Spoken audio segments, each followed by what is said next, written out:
Feliz Ano Novo, Maguinha. Que bom vê-la aqui conosco. E de cara já preciso perguntar sobre a saúde do teu pai. Tá tudo bem com o nosso querido senador Maguinha? Feliz Ano Novo. Feliz Ano Novo, Pitoli, meu amigo.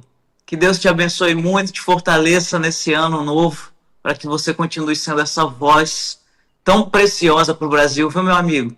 Um beijo Amém. também para a nossa audiência, que já posso chamar de nossa, porque recebo muitas mensagens carinhosas de toda essa audiência da Ouro Verde. Então, você que está assistindo a gente, um feliz ano novo, que Deus te abençoe, abençoe sua família e renove suas forças, você cidadão, cidadã de bem que ama esse país, para você seguir tendo esperança, pedindo a Deus pela vida da nossa nação e também lutando junto com a gente, porque como disse agora há pouco o Rony aqui, eu estava acompanhando, todos nós temos algum poder nas mãos, podemos fazer alguma coisa. Sobre a saúde do meu pai, Pitoli, graças a Deus, meu pai, o senador Magno Malta, está se recuperando bem, embora os percalços, né, e a tristeza de ver o que está acontecendo com seu amigo mais chegado que irmão, que é o nosso presidente Jair Bolsonaro. Meu pai tem estado muito triste, assim como todos nós, com tudo isso. Não tem, por conta disso, deixado de lutar e se manifestar, mas também está num processo de recuperação. E aqui, vendo meu pai saindo de um processo de cirurgia de prótese em recuperação, a gente vê o quanto é importante um pós-operatório e não existe no mundo, né, um pós-operatório que está acontecendo com o Jair Bolsonaro. Na verdade, o pós-operatório que foi negado a ele, né, tem sido dia após dia. Aliás, Maguinha, vamos para o jornalismo. Wellington Barros tem informação sobre o presidente Bolsonaro. Parece-me que chegou ao hospital. Barros, informa, por gentileza. Pois é, Pitoli, o presidente Jair Bolsonaro acaba de chegar ao hospital DF Star em Brasília para a realização de exames. Repito, é importante sempre frisar, por conta da queda que ele sofreu dentro da Superintendência da Polícia Federal. A ida foi autorizada hoje pelo ministro Alexandre de Moraes, aliás, 24 horas após a queda, após um pedido da defesa e também com a apresentação de laudos médicos. O Bolsonaro será submetido a uma tomografia computadorizada, a uma ressonância magnética do crânio e também a um exame de eletroencefalograma, um exame que avalia a atividade elétrica do cérebro. Eu acompanho aqui as emissoras de TV mostrando a chegada de um comboio sobre grande escolta policial, né? Várias motos, inclusive, acompanhando o comboio de veículos que leva o ex-presidente ao DF Star para a realização de exames. É a pirotecnia do detento de estimação do Alexandre de Moraes. Maguinha, ao tamanho do absurdo, Moraes que agora determina qual exame que o presidente Bolsonaro deve realizar no hospital 24 horas depois, ou seja, se fosse algo realmente grave, Maguinha, o presidente Bolsonaro já não estaria mais aqui. Aliás, provavelmente este seja o objetivo dessa turma, Maguinha. Além de juiz, vítima, advogado do Ministério Público, né?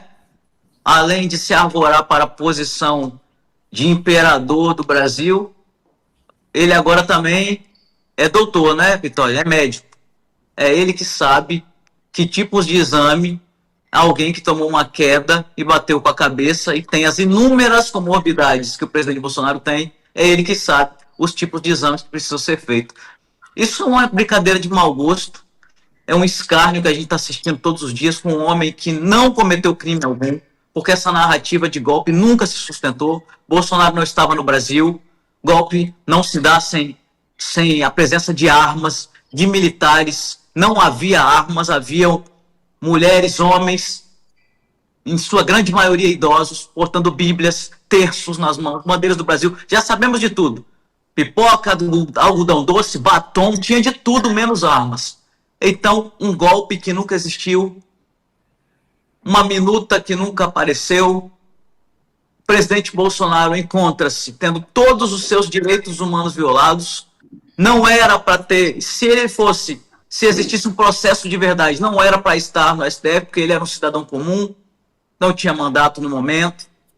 Tudo errado, nós sabemos que tudo errado. Nem bandido, estuprador, sequestrador, assaltante, pedófilo recebe esse tipo de tratamento que o presidente Bolsonaro tem recebido. Imagina se o estuprador bate com a cabeça dentro da penitenciaria, eles fazem o quê, Pitoli? na mesma hora levam para o hospital e para fazer tudo que precisa ser feito, lógico. Mas o presidente Bolsonaro é vítima de tortura, além de ter sido sequestrado pelo sistema, está sendo torturado e nós dia após dia temos que denunciar. O nome disso é tortura. Maguinho, e com um detalhe ainda mais sórdido, né? Com toda essa pirotecnia, agora com escolta, com motos cercando, aquela coisa toda. Como se fosse um criminoso de alta periculosidade, do PCC, do Comando Vermelho, né? Mas esses não, esses são tratados a pão de ló.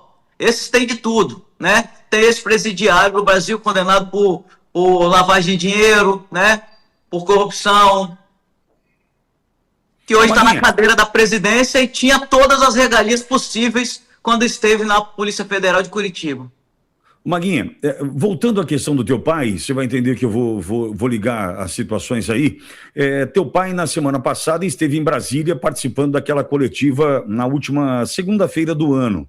Sim. Na hora que eu olhei teu pai ali, até mandei mensagem para ele. Mas pera um pouquinho, tá de pé, né? Tá amparado por muleta, mas que coisa é essa, né? Mandei mensagem para ele na hora, falou, meu, cuida de você pra gente, cara. A gente tá precisando de você pronto pra guerra desse ano, né?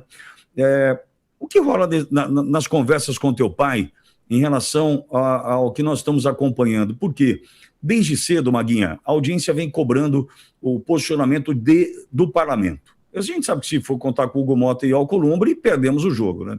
Mas a audiência querendo um posicionamento mais firme do parlamento.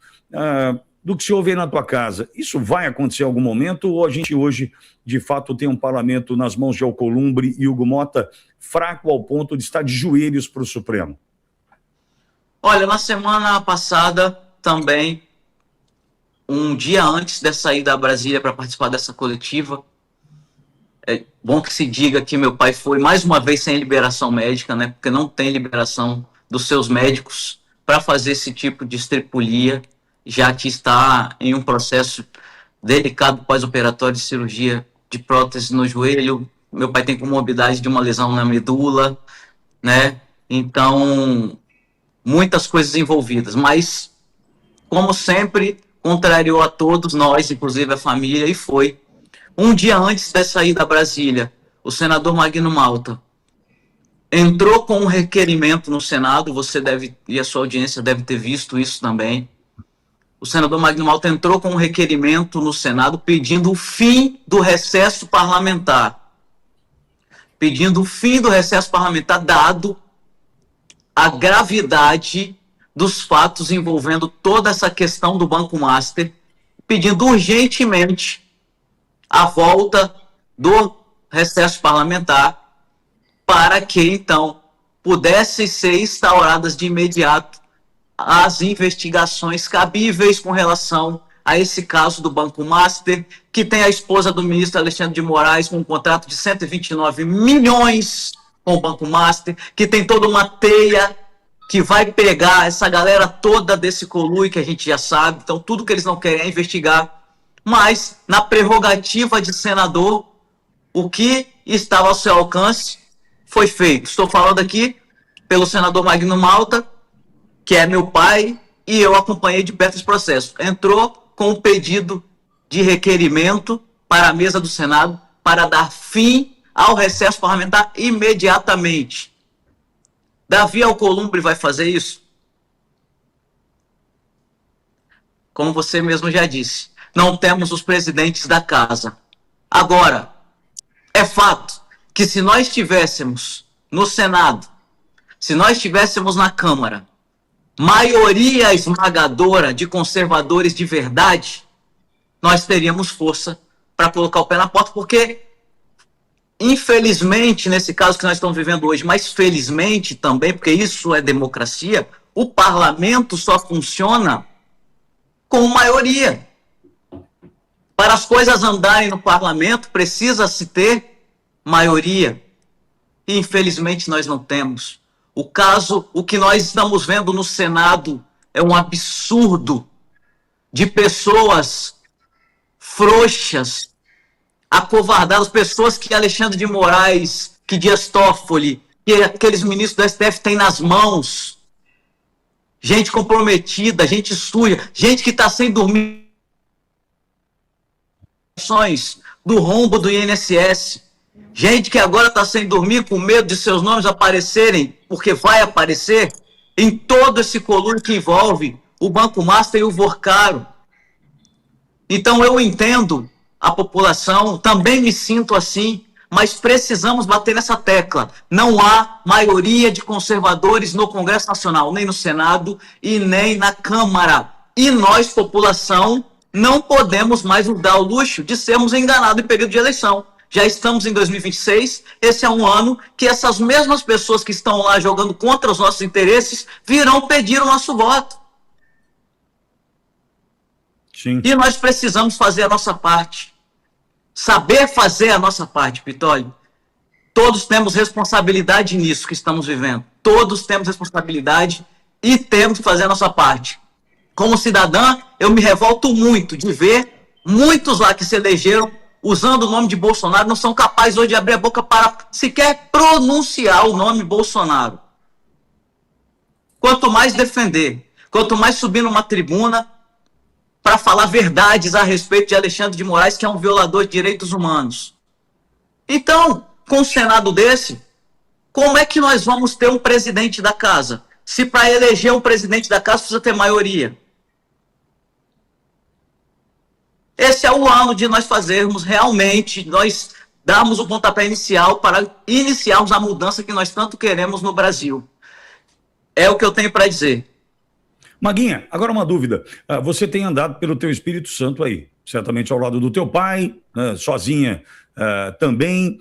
Qual é a tua percepção? O povo está antenado? O povo está olhando para essa questão? Porque a gente vive, e me perdoe, eu quero ser o mais claro possível, a gente vive numa bolha, Maguinha. Você está ao lado do teu pai, para mim, um dos maiores senadores da República, da história da República. Você está ali com teu pai, convivendo, vivendo, né, ouvindo, discutindo e tal. Beleza. A gente está aqui na Auriverde, Borgo, Wellington, eu, todos os dias falando de política e vai discutindo e tal. A gente está todo dia vivendo isso aqui. Nossa audiência também, a nossa valorosa audiência, discute com a gente de igual para igual. A gente está aqui conversando sobre temas do dia a dia da política no Brasil. Só que quando a gente coloca, como diz o Silvio Navarro, o pé na calçada, Maguinha, a coisa muda, né? Tem gente agora já pensando, por exemplo, eu ouvi esse final de semana, o povo carioca não vive sem carnaval. Teve a abertura do carnaval não oficial esse final de semana porque o povo não vive sem carnaval. Olha, temos Copa do Mundo esse ano, hein? Será que o Hulk vai para o Fluminense? As discussões vão acontecendo, mas longe daquilo que nós precisamos para salvar o Brasil. Porque sem o Brasil não tem carnaval, sem o Brasil não tem Copa do Mundo, sem o Brasil... Né? Como é que você percebe isso no dia a dia, Maguinha? Tenho essa mesma percepção. Graças a Deus, nós temos cada vez mais pessoas acordando para a realidade que está diante dos nossos olhos, mas também nós temos uma grande parcela da população, absurdamente grande, vivendo num mundo de fantasia, não é? Eu percebo muitas pessoas dentro daquele fenômeno da psicologia chamado negação, que é um mecanismo de defesa, né? Negando a realidade, porque a realidade é tão dura e tão apavorante que as pessoas entram nesse padrão de negação.